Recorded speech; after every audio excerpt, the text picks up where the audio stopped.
Local programming on KRWG Public Media made possible in part by viewers like you. Thank you.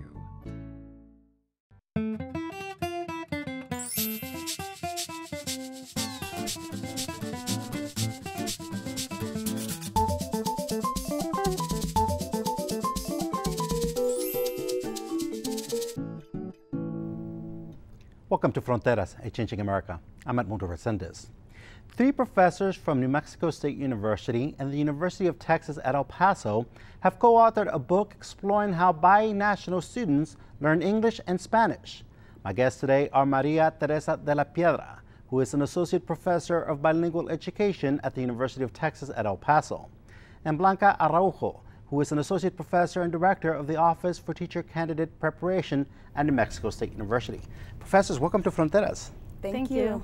What caught my attention to this book was a word I've not heard before, though I've been living in the region here for almost 16 years, and that is fronterizo. What is that? Okay, so let me tell you a little bit. And the word actually is transfronterizo, right? Transfronterizo. Yes, okay. and fronterizo, it's the word for border dweller in Spanish, right? Fronterizo. Transfronterizo really refers to the movement between both countries, right? The students, transfronterizo students, are students who cross the border very frequently, either daily or weekly.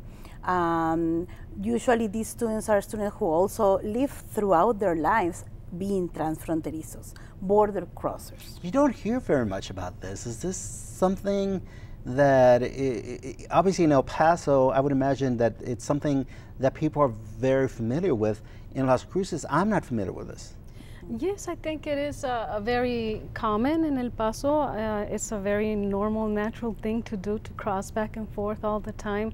And I think that we've had transfronterizos since I can remember. I think a lot of times we do call them fronterizos, but that constant movement back and forth for us would make them transfronterizos. And we do have transfronterizos in Las Cruces as well. We just don't, I think we don't talk about them as much, and I think that's why our book is so important to tell the stories of these kids. Let's talk about the book. What inspired you, or what motivated you to bring UTEP and NMSU together to put this book together? Well, talking about transfronterizos, as you said, is something new. It hasn't been done much. We know a lot about transnational students, right? That's another term that it's used in academia to talk about students that go back and forth from across borders, but transfronterizos are students from the border. So we wanted to look at the lives of transfronterizos and how that experience of crossing the border back and forth can inform bilingual education, can inform education in other parts of the U.S. So we knew that we can learn a lot from transfronterizos crossing borders. So they cross the national border, but also they cross many other borders, metaphorical borders, language borders, cultural borders. So all that richness of experience was what motivated us to collaborate and to conduct this research in a dual language program, right? Professor Araujo, what motivated you to put this book together, to co-author this book? I was working at UTEP at the time when I met my colleague Maite and Alberto, and we just... By the way, Alberto is not with us today. And no, he's moving to San Diego, another transfronterizo area, so okay. hopefully we'll continue to collaborate with him now looking at that area as well. But when I moved to NMSU, we continued our work together, and we have so much data, so many stories that we really continued working and hope to work together for more, maybe looking at the Columbus, Palomas border, and then with Alberto in San Diego, looking at the Tijuana, San Diego, and then to continue our work here in Juarez, El Paso. Talk to me about some of the major findings of the study. So some of the major ones are related to language and literacy practices. So what our question was, what tools do transnational and transfronterizo students use in a U.S. school? What are the tools that they use? So we looked at language practices, literacy practices. We looked at knowledge, funds of knowledge that they bring with them from their transfronterizo life, right, to the classroom, right? So main findings are that they bring with them a lot of language practices. Usually they are bilingual practices in both Spanish and English, but a lot of translanguaging, code switching, mixing languages, because their lives in two countries and two cities and two linguistic landscapes allowed for that, right? And they bring literacy practices that they learn in Ciudad Juárez, and they brought that to their writing and to their reading in El Paso school, in the El Paso school. They also brought a lot of knowledge and funds of knowledge. So the knowledge that they obtained through walking in the streets of Juárez, for example. They wrote stories about how they walk in the streets of Juárez and get to the store, and with a lot of detail about the life, the everyday life of Ciudad Juárez when they were writing here in El Paso. This is very important to us because this brings possibilities for bilingual students, and that they are able to bring all the repertoires of practice, all the richness of knowledge that they have, and that they usually, it's not recognized in schools, right? Sometimes we only recognize what students can do in English, but when we looked at these findings, we saw this richness of language practices, songs, poems, journals, what else? Knowledge of Mexican movies, no? Las películas mexicanas, they would use all that discourse in their writing. So all that richness is what we found, right? Blanca, would you like to add a little bit? I think we also found the importance of the teacher being very receptive. We worked with a wonderful exemplary teacher who was a transfronteriza herself when she was a kid, so she understood the lived realities of the students. And she was very accepting of allowing them to use their language in the classroom, to use their funds of knowledge, to use all the wealth of knowledge from Juárez in the U.S. schools. So they were able to learn content and language through their experiences as transfronterizo students. So I think the importance of the teacher being so willing and open of these students bringing all that into the classroom and using it, because they always bring it in, but to be able to use it and for the teacher to let them use it was very important. Yes. Let's talk about some of the challenges, though. Yeah, sure. Because you've got students that are living in Mexico, and for the record, these students are primarily U.S. citizens who reside in Mexico or have permission to come and be educated in the United States. What are some of the challenges that these students face? How are their grades like when you compare them to other students that are not transfronterizos? Okay, so this is a good question, and I would like to just clarify that these students are not living in Juárez, really. They are living in both places. Okay. Remember that some of them cross every day, some of them may spend a couple of nights here and a couple of nights there. So that's one of the richness of our book, that really communicates a different way of living. And when you ask the students, where is your home? They say, well, they think and they say, well, I really have a home in Juárez and I have a home in El Paso, right? Sometimes I have internet in Juárez and I don't have internet in El Paso, but I study in El Paso. So what it's showing is the complexity of the life as a transfronterizo.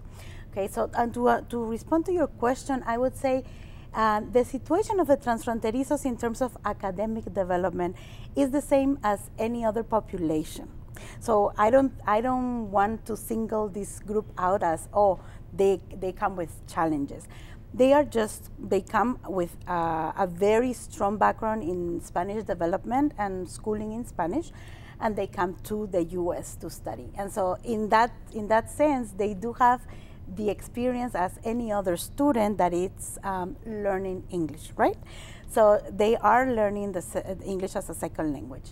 And in that case, when they come to a dual language program, usually they have very good results. They are able to develop in both languages, and they are able to really close the gap and achieve parity with English speakers throughout the years. So what I'm saying is, it depends on the school, right? If the school promotes a dual language program, which is really, the research has demonstrated that is the best program for a bilingual ELL, English language learner, then they have great results and they can flourish, and it's amazing to see that, right?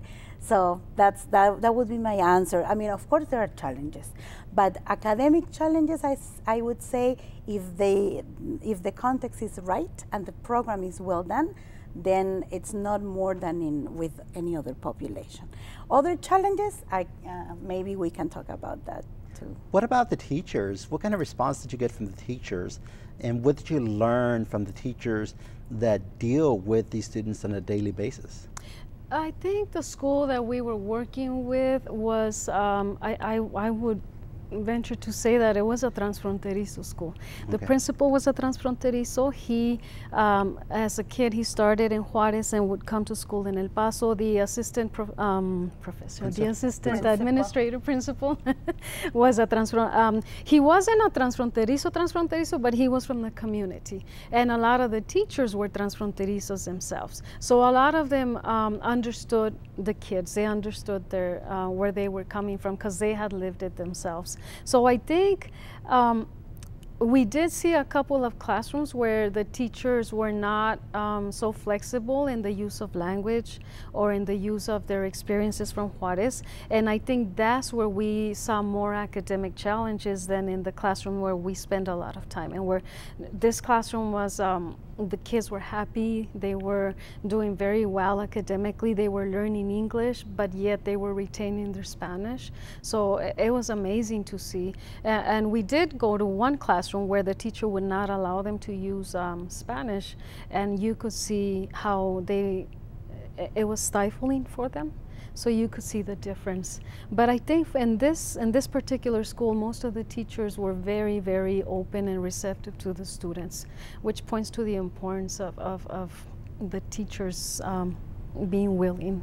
Yes, and also the school. I wanted to add something about the challenges, right? So sometimes transfronterizos spend longer periods of time in one place than the other, right? So that also creates a discontinuity in their education.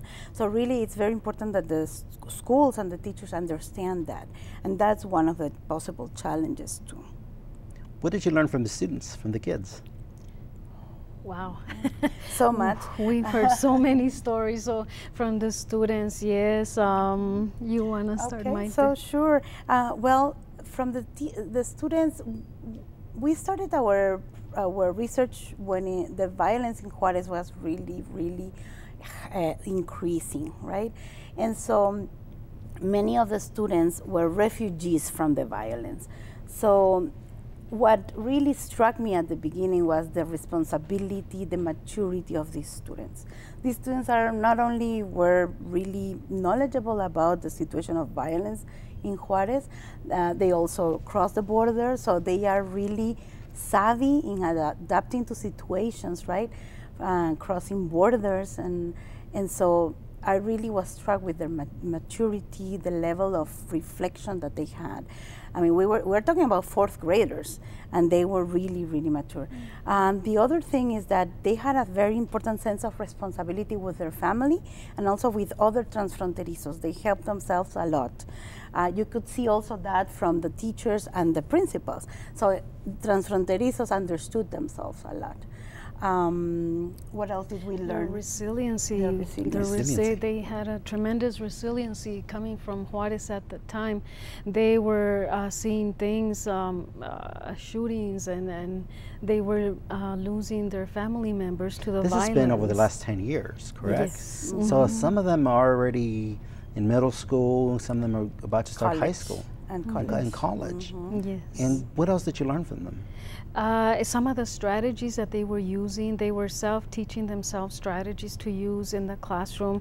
I remember the case of a little Laura who was wanting to learn English faster, so she liked rock and rock, so she would put the YouTube with the lyrics to learn the English through the lyrics of the rock songs that she liked, and she was learning English like that on her own by herself.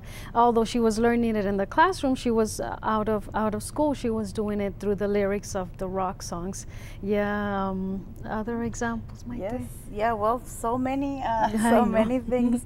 A lot of stories from their lives that they used in their writing. I think that was important.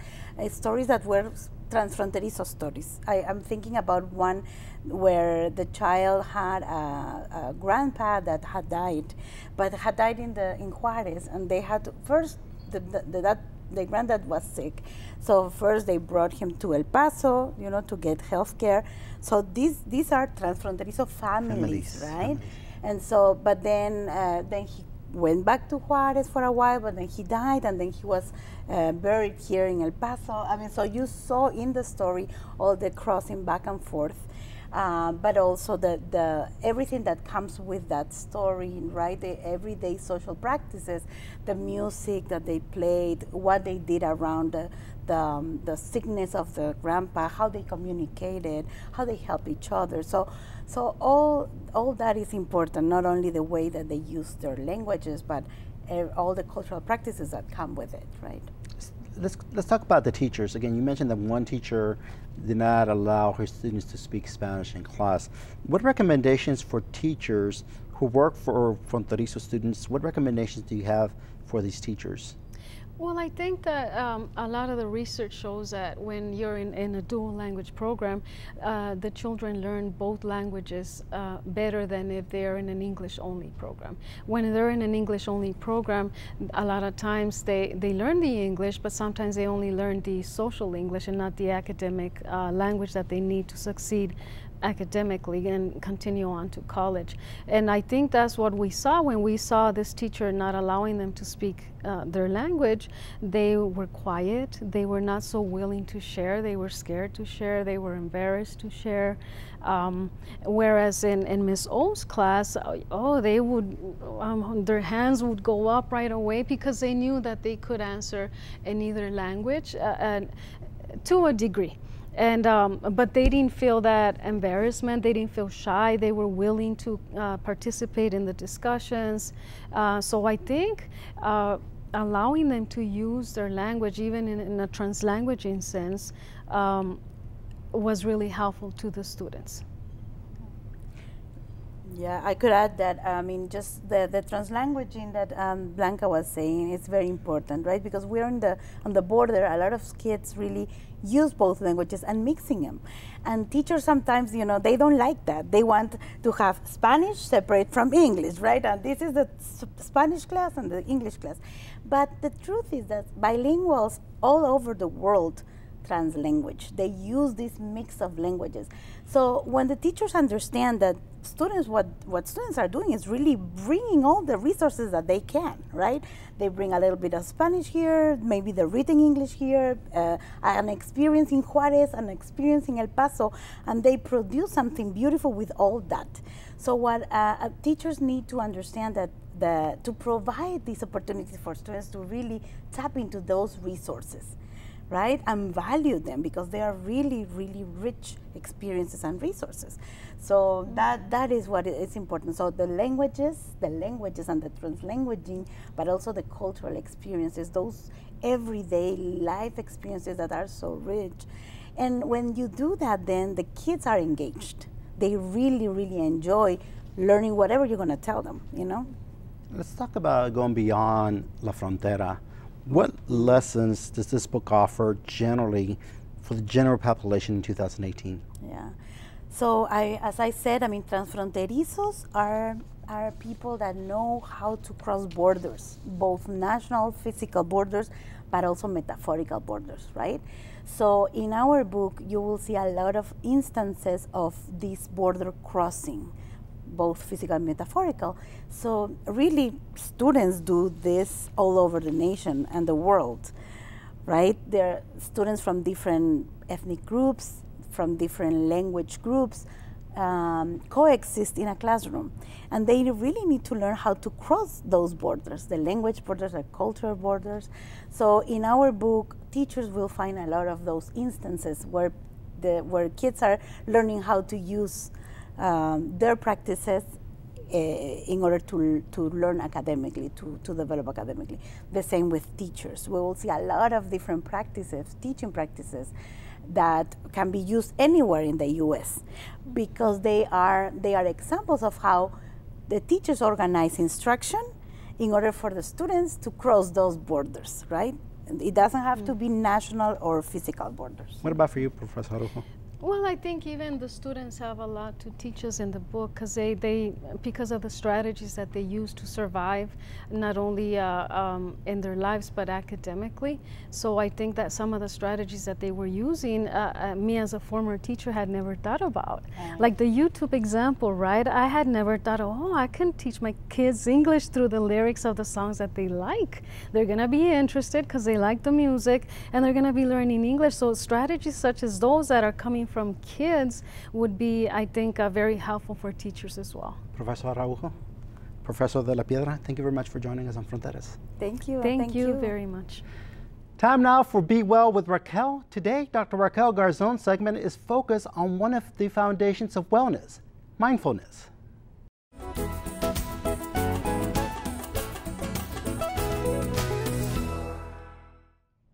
Welcome to Be Well with Raquel. I'm Dr. Raquel Garzon, Wellness Specialist for Cooperative Extension at New Mexico State University. Today's segment is focused on one of the foundations of wellness, mindfulness. My guest today is Tatiana Garzon, who has practiced mindfulness to help her in various aspects of her life. And she happens to also be my 12-year-old daughter. Before I ask Tatiana some questions, I want to explain to our viewers what mindfulness is. Mindfulness is the intentional practice of being fully aware in the present moment without judgment. Sounds simple, right? Research shows that people spend about 47% of their waking hours thinking about something else other than what they are doing, and this has consequences to our productivity, health, and happiness. Practicing mindfulness has been shown to bring many benefits to our physical, mental, and emotional health. Welcome, Tatiana. Thanks for being here. Thanks for having me. Well, what I want to start off with is just asking you how mindfulness training has helped you. Mindfulness training has helped me because in many places, such as anxiety or like when I just can't fall asleep. It calms you and helps you just stay in the present moment. Okay, great. And so a lot of people think it takes a lot of time to practice mindfulness or that you have to be meditating to do it. So if you can just talk to us a little bit about easy and practical ways that you can practice mindfulness. Some of them are just using an app that guides you, or you could just breathe and just concentrate on your breathing and nothing else. Okay. Can you also do other things, like can you be mindful like eating or brushing your teeth or walking? Yes, you could just focus on that and it really helps you. Okay, thank you. Well, mindfulness has been shown to reduce like stress and anxiety, as you mentioned, but also reduce distractions. It can also help increase our focus and our working memory and even courage. So I want you to talk a little bit more in detail about how it's helped you with either anxiety or you mentioned something with sleep. So can you talk a little bit more about that? In anxiety, it helps calm you, like I said before, and it just helps you just stay more happy. And in sleep, if you have just trouble sleeping, it will make you more tired. Okay. So like relaxes you to go to sleep. Yeah. Do you want to talk a little bit about how it's helped you with your Tourette syndrome and your tics? Yes. It calms you, so it helps you just prevent the tics from happening, since it happens most with stress and anxiety. Right, so you get more tics when you're stressed, and when you practice mindfulness, it helps you to be able to manage your tics better, right? Yes. That's good. Now, you also know that when you and your brother sometimes argue in the car, you know, as kids like to do, that I have played mindfulness apps to kind of help us all calm down and settle down, because when you guys are arguing, it's not just you guys are upset, that I get upset as well, right? And so that really helps all of us. So, and you mentioned the apps earlier, so do you want to talk a little bit about some of the apps that you do like, and just give more detail on those? Headspace is probably the best one in my opinion. It's free, and it guides you and it tells you what to do, and another one is called Calm. And it plays sounds for you to concentrate, and it calms you because it has background noises like water or like fire cracking. Okay, like fire crackling. Yes. What's the other one, the one that I play in the car and that you sometimes use to go to sleep at night? The Buddhify app, is that the one that you use? Yes. Okay. It's not free, but it is totally worth it. It has different categories for you to choose from, like can't go to sleep or I'm stressed, and she has a really, really calming voice. Okay, so you have lots of different options. Headspace, if you want something free, Buddhify if you want a lot of choices, even though you have to pay a little bit of money. And if you're not a person that wants to listen to someone, then maybe the Calm app with just having noises to help you kind of center yourself is the best way to go. Well, thank you for sharing your ideas on mindfulness with everybody. We hope that you've taken away something of value from this segment on Be Well with Raquel. Thank you, and be well. Thank you for joining us on Fronteras, Changing America. I'm Edmundo Resendez. Until next time, have a safe and pleasant week.